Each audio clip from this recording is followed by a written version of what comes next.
जी, नमस्कार दोस्तों। हाज़िर हूँ मैं अपनी यूट्यूब चैनल के साथ Kunal speaks. Very good evening.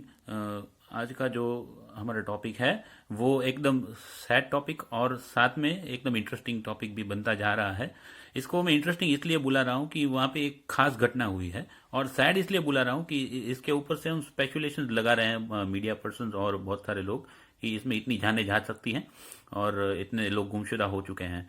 ठीक है, इसलिए ये सैड टॉपिक बनता जा रहा है। होप सो आपको अंदाजा आ गया होगा कि मैं कौन से टॉपिक के बारे में बात कर रहा हूँ। ये उत्तराखंड की घटना है जिसके न्यूज़ हमको 2 दिन पहले मिले थे, जिसने पूरे देश को हिला के रख दिया था। ठीक है, क्योंकि इसमें न्यूज़ आई थी कि वहाँ पे एक बाढ़ की परिस्थिति बन चुकी है, जिसमें करीबन 200 लोग जो हैं वो गुमशुदा हो चुके हैं, और काफ़ी सारे लोगों की मृत्यु भी इसमें हो सकती है। ठीक है, तो आज का मेरा ये टॉपिक चुनने का इरादा इसलिए हुआ क्योंकि मैं इसके बारे में आपके मन में एक पॉइंट ऑफ व्यू पैदा करना चाहता हूँ कि ये घटना जो है ये मानव निर्मित है या फिर प्राकृतिक है। ठीक है, हम खाली डिस्कशन करेंगे, तय आपको करना है कि ये मानव निर्मित है या फिर प्राकृतिक है। ठीक है, तो सबसे पहले हम जानते हैं कि ये एक्चुअली हुआ कहाँ पे है। ये एक्चुअली हुआ है उत्तराखंड में, Uttarakhand state, the Indian state of Uttarakhand में। वहाँ पे चमोली डिस्ट्रिक्ट करके है, गढ़वाल रीजन जिसको बोलते हैं, जहाँ पे गढ़वाली लोग रहते हैं और वो लोग गढ़वाली लैंग्वेज बोलते हैं।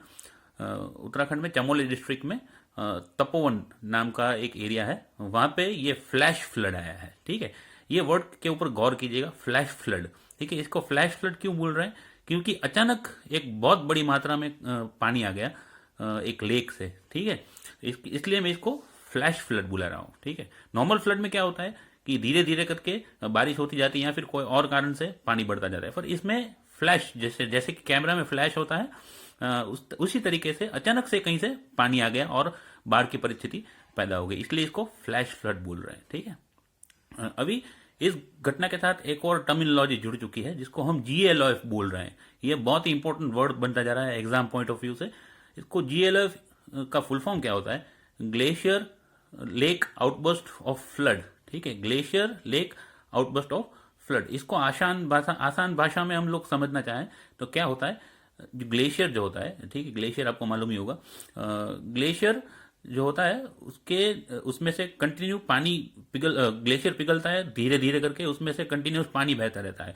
उसके नीचे एक छोटी सी धारा बहती है जिसको हम लेक बोलते हैं। ठीक है, वो ग्लेशियर जब पिघलता है तब धीरे धीरे धारा बहती है। ठीक है, पर अचानक से कोई ग्लेशियर टूट जाए, ठीक है, तो वो पूरा ग्लेशियर पूरा लेक में मिल जाती है और उसका पानी का लेवल सडनली डेंजर स्ट्रीम में बदल जाता है। ठीक है, डेंजर लेवल से ऊपर बहने लगता है और फ्लैश फ्लड आ जाता है। ठीक है, इसलिए इसको जीएलओएफ बुला रहे हैं, glacier lake outburst of flood. ठीक है, और ये कौन सा ग्लेशियर था?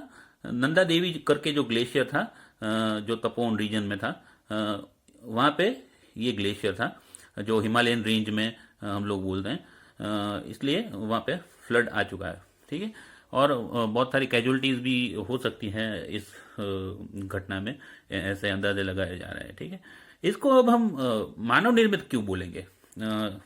हम सबसे पहले एक एग्जांपल लेंगे। जैसे बर्फ का गोला होता है, हम लोग सारे लोग बर्फ का गोला खाते हैं। ठीक है, को शुरू शुरू में जब आप खाएंगे तब ये बर्फ का गोला एकदम वो जो स्टिक होती है उसके ऊपर टिका रहेगा, बट जब एंड में आएगा तब वो बर्फ का गोला पिघल के नीचे गिर जाएगा। तो सेम थिंग ये ग्लेशियर के साथ हुआ है। ठीक है, जैसे जैसे ही उसके ऊपर तापमान बढ़ता गया, जैसे कि गोले में आपके मुंह का तापमान भी लगता है, जैसे आप मुंह से खाते हो गोला, तो मुंह का तापमान भी लगता है और बाहर का तापमान, जब दोनों मिक्स होता है तब गर्मी बढ़ती है गोले के ऊपर और उसका बर्फ गिर जाता है। सेम चीज ग्लेशियर के साथ हुई।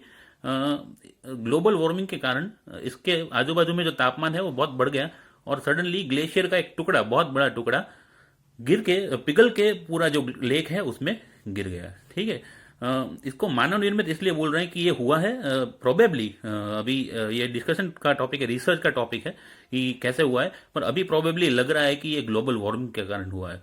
और इसकी वार्निंग भी बहुत बहुत सारे फेमस जर्नलिस्ट हैं, या फिर बहुत सारी जर्नल्स हैं, न्यूज़पेपर्स हैं, ऑलरेडी दे रहे थे कि हिमालयन रेंज में जो भी ग्लेशियर्स हैं वो डेंजरस हैं, पिघलते जा रहे हैं। ठीक है, वो एक डेंजरस कंडीशन में आ चुके हैं, वो कभी भी गिर सकते हैं। वहाँ पे एवलेंच आते हैं, हमने पहले भी देखा था, जैसे कि पहले भी एक एवलेंच आया था जिसमें लांस नायक हनुमंतप्पा शहीद हो गए थे। ऐसे बहुत सारे एवलेंचेज हमारे आर्म फोर्सेस को भी फेस करने पड़ते हैं। ठीक है, इसलिए हम लोग इसको मानव निर्मित बोल रहे हैं कि भाई ग्लोबल वार्मिंग इतनी बढ़ चुकी है कि ये ग्लेशियर्स हमारे सेफ नहीं रहे हैं और टूट के गिर रहे हैं। ठीक है, इसलिए हमको इसको मानव निर्मित बोलना पड़े, या फिर आपका ओपिनियन क्या है, वो हम एंड में देखेंगे। आप कमेंट बॉक्स में लिखिएगा कि आपका ओपिनियन इसमें क्या बनता जा रहा है। अभी ये जो पेरिस क्लाइमेट चेंज का जो एग्रीमेंट हुआ था बहुत सारे देशों के बारे में, बहुत सारे देशों के बीच में, जिसमें ग्लोबल वार्मिंग को इफेक्टिवली कैसे कंट्रोल करना है, कार्बन एमिशंस को कैसे कंट्रोल करना है, ठीक है, उसके ऊपर काम होना था। पर इवेंचुअली बहुत सारे नेशन इसमें फ्लॉप होते जा रहे हैं। इंडिया तो अपनी जो जिम्मेदारी है उसको अच्छी तरह से निभा रहा है।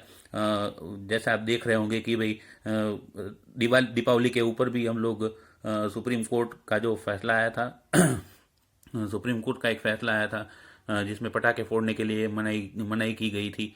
बहुत सारे ऐसे थे जहाँ पे आप ट्री कटिंग भी करते हो तो आपको उतने ट्री उगाने भी पड़ेंगे। ठीक है यार, और इंडिया में बहुत सारी चीज़ें आपने होती हुई देखी होंगी कि भाई इंडिया में इसके ऊपर बहुत सारे काम हो रहे हैं। ग्लोबल वार्मिंग और कार्बन एमिशन को कम कम करने के लिए बहुत सारे काम हो रहे हैं। जैसे कि रिन्यूएबल सोर्सेज ऑफ एनर्जी का ज़्यादा से ज़्यादा उपयोग और कार्बन एमिटिंग प्रोडक्ट का कम से कम उपयोग के ऊपर हम लोग बल दे रहे हैं। जैसे कि हम लोग सोलर एनर्जी के ऊपर काफ़ी सारे प्रोजेक्ट हो रहे हैं इंडिया में, और इसकी जो इफेक्टिवनेस है वो भी बढ़ती जा रही है, और लोग धीरे धीरे समझ रहे हैं कि भाई इसके फायदे क्या क्या हैं। ठीक है, प्रकृति को हम लोग कैसे बचा सकते हैं, ऐसे बहुत सारे उपाय हमने इंडिया में होते हुए देखे होंगे।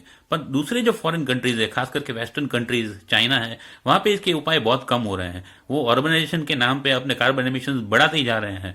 आपने हाल ही में देखा होगा कि अमेरिका तो ये पेरिस एग्रीमेंट से बाहर ही निकल गया था। उसने बहाना दिया था कि भाई इंडिया, चाइना, वो लोग अपनी जो है अपनी इकोनॉमी को डेवलप कर रहे हैं, पूरा फायदा उठा रहे हैं, इसमें नुकसान सिर्फ हमें जा रहा है। डोनाल्ड ट्रंप ये कह के पूरे एग्रीमेंट से ही बाहर निकल गए थे।